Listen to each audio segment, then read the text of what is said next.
1, 2, 1, 2, est-ce que vous m'entendez bien de cette manière? On m'entend bien.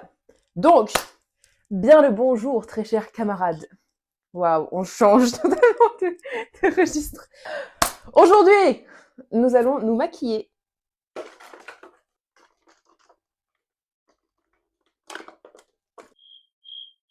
Le silence le plus long du monde. Nous allons parler de comme je suis habillée aujourd'hui. Non, on va parler de trucs un peu plus deep. Mais c'est-à-dire de culture alternative, ou alt comme on dit, dans le jargon. Voilà. Cette vidéo n'est pas du tout un documentaire, donc si vous voulez faire des recherches plus approfondies, allez voir sur internet, sur d'autres vidéos, sur des livres, dans des livres, je sais pas. Parce que du coup, moi, je vais parler surtout de moi. Voilà. Non, mais je suis pas historienne, je vais donner quelques bases. Et voilà, valou. Miroir. Miroir qui est cassé. Voilà. On fait avec ce qu'on a. Ça avancerait bien si j'avais un petit chevalet là. Voilà, c'est parfait. Oh. C'est trop drôle. Ah, aussi, en fait, j'ai un jogging en bas parce que j'avais la flemme de m'habiller complètement pour cette vidéo parce qu'on est un dimanche et que j'ai la flemme. Les cultures alternatives, il y en a beaucoup. On peut associer ça du coup à un mouvement de mode, un style vestimentaire, mais ce n'est pas que ça. Il peut y avoir du coup le lolita, le emo, le punk, le goth, mais dans tous ces genres-là, il y a des sous-catégories. Sweet Lolita, le dark Lolita, le romantic goth, il y en a plein. Vraiment, faites des recherches, il y a des centaines de sous-catégories, c'est un truc de fou. Mais moi, je n'y connais pas tout. Aujourd'hui, je vais me concentrer plus sur la culture goth et punk parce que c'est celle que je connais le mieux et dont je fais partie. Voilà. Donc, pour commencer, Ah oui, mais en fait, peut-être qu'il faut que je me maquille, je suis con, moi. J'aimerais prévenir tout de suite que ce que je fais, ça n'est pas forcément un make-up goth ou punk, c'est juste mon style à moi. Et parce qu'en fait, sinon, en fait, le truc, c'est que la communauté alternative, elle est souvent un peu... c'est pas pour cracher sur vous, hein, mais c'est juste que souvent, non, mais ça, c'est pas du goth, non, mais ça, c'est pas du ci, non, mais ça, c'est pas du ça, non, mais t'es pas ci, non, mais c'est bon, là, hein, je suis juste moi au final. Waouh, trop de... La culture punk prend sa source dans les années 60-50 en Angleterre, avec le mouvement anarchiste, c'est-à-dire que en fait c'était un mouvement anti-monarchique et qui était donc contre la reine d'Angleterre. Donc ça s'est créé dans des clubs la nuit, voilà, et en fait c'est devenu un style. Donc souvent on retrouve des styles noirs, voilà, avec des chaînes, des accessoires comme celui-ci. Il va y avoir des slogans écrits un peu sur les vêtements souvent, donc voilà. C'est venu avec un style de musique particulier parce que en fait c'était des artistes qui ont commencé ce mouvement. Donc on peut citer Suicide and the Banshees, qui est un des groupes les plus connus. Sex Pistols, évidemment. Si vous connaissez l'animé Nana, bah en fait c'est un animé punk. On voit vraiment le mouvement déjà dans la musique, dans le style. En fait, Vivienne Westwood prend une grande part aussi dans ce mouvement-là parce que c'était une marque du coup punk des années 60 en Angleterre, à Londres. Et elle sortait avec le chanteur principal des Sex Pistols. Et donc c'est pour ça que voilà. C'était une mentalité qui avait pour but de choquer et de sortir des codes en fait, de se libérer donc de cette société capitaliste et qui était du coup considérée comme de l'extrême gauche. Mais en fait, le principe même de l'anarchisme, c'est que ça ne peut pas entrer dans la gauche ou dans la droite ou dans un courant en fait politique parce que c'est contre la politique. Du coup, ça n'aurait pas de sens de dire ça. Voilà. C'est une mentalité qui prône le DIY et qui est donc en fait anticapitalisme. Au-delà d'être un style vestimentaire, c'est un courant de pensée. Parce que du coup, non, on ne peut pas être punk et conservatif, on ne peut pas être punk et homophobe, raciste, sexiste ou tout ce que vous voulez. On ne peut pas être punk et consommer de la fast fashion. On ne peut pas être punk en fait et être pro-capitalisme ou être de droite. C'est impossible. Genre, c'est très incompatible. C'est à l'inverse de toutes les valeurs que prône cette culture. Contrairement aux préjugés qu'on peut avoir, la culture punk n'est pas un régime violent ou méchant ou je sais pas, genre on a beaucoup de préjugés. Mais c'est une culture qui a été très réactionnaire, surtout du coup contre la monarchie et qui a protesté de manière pas forcément pacifique. Mais c'est logique, ça va avec l'idéal, avec la pensée. En fait, ça a vraiment une volonté de choquer. Être punk, c'est un courant de pensée, un style vestimentaire et un style musical. Et les trois peuvent être indépendants l'un des autres. Quoique, on peut pas en fait être punk, se dire punk, mais ne pas avoir le courant de pensée qui va avec. Ça, c'est totalement incompatible. On peut être punk sans avoir un style vestimentaire punk. On peut être punk sans écouter que de la musique punk ou de la musique alternative. C'est une culture qui ne va pas du tout être violente envers le peuple, mais envers le gouvernement. Il faut aussi faire la distinction, c'est que genre en mode justement, c'est des gens qui sont souvent très empathiques et très humains, du coup. En fait, c'est chiant parce qu'avec mon piercing, je peux pas encore bien me maquiller. Et du coup, ça, c'est pas exactement ce que je veux faire. Mais c'est pas grave. La culture goth, c'est un dérivé du coup de la culture punk qui est né dans les clubs, en fait, la nuit aussi. C'est donc un style de musique qui est beaucoup plus calme, je dirais. Attention à ne pas confondre avec le métal, hein. C'est pas la même chose. C'est beaucoup plus calme que le métal. Ça dépend. C'est pas le même genre. Le goth, c'est quand même beaucoup plus majestueux, je dirais. En fait, le trad goth, donc le gothique traditionnel, beaucoup s'habiller en noir, donc avoir des teints blafards. En fait, il va y avoir un peu une fascination avec la mort, mais pas forcément dans un sens mauvais. Ça va être un peu rendre les choses qui sont négatives belles, et donc sublimer un peu ça, et je trouve ça très beau d'ailleurs, j'aime beaucoup. Et le style va être beaucoup plus... Mais après, ça dépend parce qu'il y a plusieurs styles de goth, mais on va parler du trad goth.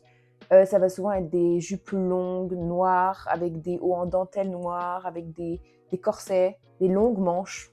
Voilà, des manches chauve-souris. D'ailleurs, la chauve-souris, c'est un gros symbole en fait dans la culture goth. Ça va être des make-up très...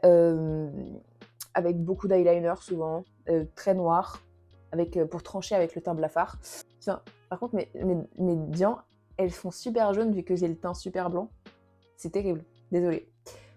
Pourtant, je n'ai pas les dents particulièrement jaunes de base. Ça va. Cette idéologie. Le courant de pensée goth s'inscrit dans le courant de pensée punk. Peut-être avec moins de côté révolutionnaire. Ça va être quand même un courant plus pacifique, je dirais, que le punk. Mais je trouve que la communauté, elle est moins sympa. Il y a un peu la chasse à... genre, ça, c'est du vrai goth et ça, c'est pas du vrai goth et tout. Et du coup, genre, non, mais qu'est-ce que tu racontes? C'est pas juste s'habiller en noir. Non, mais en fait, si, s'habiller en noir, ça peut être goth parce que c'est pas que ça, c'est aussi un style musical. Ah, t'écoutes pas de musique goth, du coup, t'es pas vraiment goth. Ah, t'écoutes que de la musique goth. Ouais, mais tu t'habilles pas... C'est bon, là. Je vais juste laisser les gens vivre, je sais pas. Le seul truc qui est vraiment indispensable dans ces cultures, c'est vraiment le courant de pensée. Sinon, on s'en fout, quoi. Enfin, juste faites ce que vous voulez. Moi, je m'habille pas du tout de la même manière tous les jours. Chaque jour est un nouveau moment pour me trouver un nouveau style. Genre l'hiver, j'ai pas du tout le même style qu'en été. Et voilà. Il y a aussi des styles goth où il y a beaucoup de couleurs. C'est genre le pastel goth, par exemple. Je connais moins d'artistes goth parce que j'écoute un peu de tout. Même dans la K-pop, vu que j'écoute énormément de K-pop, même dans la K-pop, il y a du funk, il y a du goth, il y a du rock, il y a du punk, il y a beaucoup de styles différents. Il y a même du métal. Tous ces courants de pensée se rejoignent à un moment ou un autre. Donc au pire, genre juste laisser les gens faire ce qu'ils veulent. Je pense que le plus important, ça reste juste en fait de pas juger les autres. Voilà, parce que souvent, du coup, il y a beaucoup d'amalgame en disant ah ouais, ah là là, t'es emo, alors que c'est pas du tout ça. D'ailleurs, le style emo, c'est encore particulier. Il y a des coupes de cheveux associées, il y a souvent des skinny jeans, des collants rayés, ce qu'il n'y a pas forcément dans les autres trucs. Enfin, genre, c'est vraiment particulier, le emo. Ça peut se rapporter au cine un peu, mais ça n'est pas pareil. C'est juste que toutes les cultures alternatives sont différentes, même si elles peuvent se rejoigner, et qu'on n'est pas limité à un seul style. Souvent, les stéréotypes et le jugement, il est un peu omniprésent, et c'est un petit peu énervant au bout d'un moment. Parce que vraiment, à chaque fois, quand je sors dans la rue, tout le monde me regarde en mode... Ça va parce que la plupart du temps, souvent, on m'arrête et on me complimente en mode « Oh, j'adore votre style et tout !» Là, la dernière fois, il y avait une mamie avec plein de piercings et tout, qui était trop stylé. Elle me dit « Oh, j'adore votre maquillage, c'est sublime et tout. » Je te dis « Merci !» Vraiment, en fait, ce que j'adore, c'est le fait que je peux avoir autant ce style-là et le lendemain m'habiller littéralement en Lolita. Et j'adore. Ce qui est bien aussi avec les sous-cultures, c'est que ça permet en fait d'exprimer notre personnalité à travers un style un peu plus personnel justement. Et je trouve ça super, genre je trouve ça cool. Pourquoi on pourrait pas customiser notre personnage? Genre on pourrait... ça sert à quoi en fait d'avoir un corps et de pas s'en servir? Exprimez-vous un peu, soyez différents, c'est bien. Genre moi je trouve ça super. Parce que ce serait chiant que tout le monde soit pareil, on s'ennuierait. Alors que là, genre juste, si on est qui on est, bah... J'ai pas de la suite de cette citation. Mais vous avez compris ce que je voulais dire. Exprimez-vous de n'importe quelle manière sans avoir peur du jugement. Genre c'est ça que je voulais exprimer. Bref, waouh, je me perds, c'est terrible. Par exemple, est-ce que le maquillage que j'ai fait aujourd'hui, il a un nom particulier? Non, c'est juste un maquillage que j'ai envie de faire. Voilà, parce que ça pourrait être un peu beaucoup de choses, un peu beaucoup de cultures différentes. Mais est-ce que j'en ai quelque chose à foutre? Non, parce que juste ça me plaît. Je sens plus mon pied. Ah, j'ai perdu mon pied là. Non, je le retrouve. Ah, c'est horrible.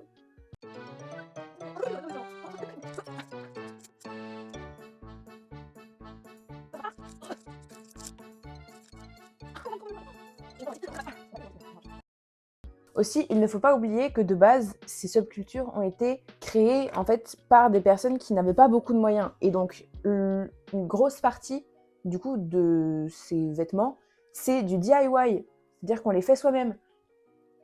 La preuve. Bah ça aussi, je l'ai fait moi-même. C'est vraiment pas censé être des choses chères. On va en friperie, on trouve des vieux vêtements, on les raccommode, on fait un peu tout. Parce que justement, il y a beaucoup de personnes qui disent « Oui, mais moi, je peux pas m'acheter ça parce que c'est trop cher. Alors du coup, je suis obligée d'acheter sur Shein ou sur d'autres sites de fast fashion. » Bah non, du coup, ça marche pas. Par contre, si jamais c'est de la seconde main de ces mêmes marques, bah c'est ok parce que c'est de la seconde main. Il faut juste faire attention où on les achète. C'est-à-dire que si on les rachète à quelqu'un qui lui-même surconsomme de la fast fashion, c'est un peu con de donner du coup notre argent à de la fast fashion, ça revient au même. Mais si on achète juste comme ça à des gens juste qui ont des articles, bah je vois pas le mal. J'ai vu beaucoup de parents qui disaient à leur enfant, pas beaucoup, j'abuse, mais des parents qui disaient à leur enfant, si jamais vous êtes en danger ou si vous êtes perdu et tout, allez voir des personnes alternatives parce que ce sera sûrement les personnes qui seront les plus safe pour vous. Parce que même si, genre en mode, il y a un peu le stéréotype de ouais, ils font peur et tout, il faut s'en méfier et tout. Bah au contraire, c'est souvent les personnes les plus altruistes et les plus sympathiques parce que justement, c'est des personnes qui ont des valeurs et qui s'y tiennent. Chaque fois, ce qui me touche le plus, c'est les vieux qui me complimentent et les enfants qui me regardent avec des étoiles dans les yeux. Je ne sais pas quoi mettre comme lipstick. Du genre dans les cultures alternatives. Alors souvent, on peut dire oui, les personnes goth, c'est souvent des femmes. Bah non, il y a vraiment de tout. Et justement, en fait, ça casse les stéréotypes de genre pour justement qu'il y ait... qu'il n'y en ait plus. Voilà. Souvent, c'est des figures assez androgynes. Beaucoup de personnes non-binaires ou trans dans ces cultures-là. Ou en tout cas, c'est un milieu très queer. J'étais allée à Camden Market, du coup, en Angleterre. C'était très drôle parce que du coup, il y avait énormément de magasins, en fait, de subculture et tout. Genre, j'avais trouvé mon paradis, c'était absolument incroyable. Il y avait de tout. Enfin, j'étais en mode, je veux tout ramener. Mais je pouvais pas parce que j'avais pas la place. Mais c'était très, très fun parce que du coup, c'est souvent très queer-friendly. En plus, c'est Londres, donc c'est vraiment le berceau du punk. Voilà, valou. Décrivez-le comme vous voulez, je m'en fous. J'ai pas parlé des coiffures, mais donc il y a des coiffures qui sont assez différentes souvent dans les cultures goth, surtout le trad goth. C'est souvent du coup des mini bangs, des cheveux noirs pour contraster avec la peau, ou alors des cheveux genre colorés, mais ça va être du violet foncé, du rouge foncé, ça va souvent être assez voilà. Avec des cheveux soit qu'on crêpe et pas qu'on crêpe. Voilà. Soit, ouais, ça va souvent être, oui, du coup, voilà, comme ça. Il y a aussi des bangs où, genre, il y a des petites formes, c'est-à-dire que ça peut être des petites pointes où un triangle. Enfin, voilà, il s'amuse un peu. Dans la culture punk, ça va plus être des pics. Voilà. Moi, je suis juste moi. J'adore avoir des cheveux colorés. C'est grave mon truc. D'ailleurs, je vais bientôt aller chez le coiffeur parce que regardez comme elle a passé là, ma couleur, c'est terrible. J'ai des racines à n'en plus finir. Je me recoupe les cheveux. Parce qu'à un moment, j'avais les cheveux très courts, genre en dessous. On m'a dit ils étaient... Oh, ouais, c'est vrai. Putain, ils ont vachement poussé quand même. Mais genre, ils étaient... Pas rasés, mais genre en dégradé comme ça. Et genre en mode là, c'était un peu plus court aussi. Est-ce que je reviens à une coupe courte? Morale de fin, parce qu'on arrive à la fin de cette vidéo. Soyez vous-même, ne jugez pas les autres. Et à bas le capitalisme. À la semaine prochaine. Je vais me démaquiller sûrement dans pas très longtemps. Non, en vrai, j'ai envie de le garder un peu parce qu'il est stylé. Et ciao, peace.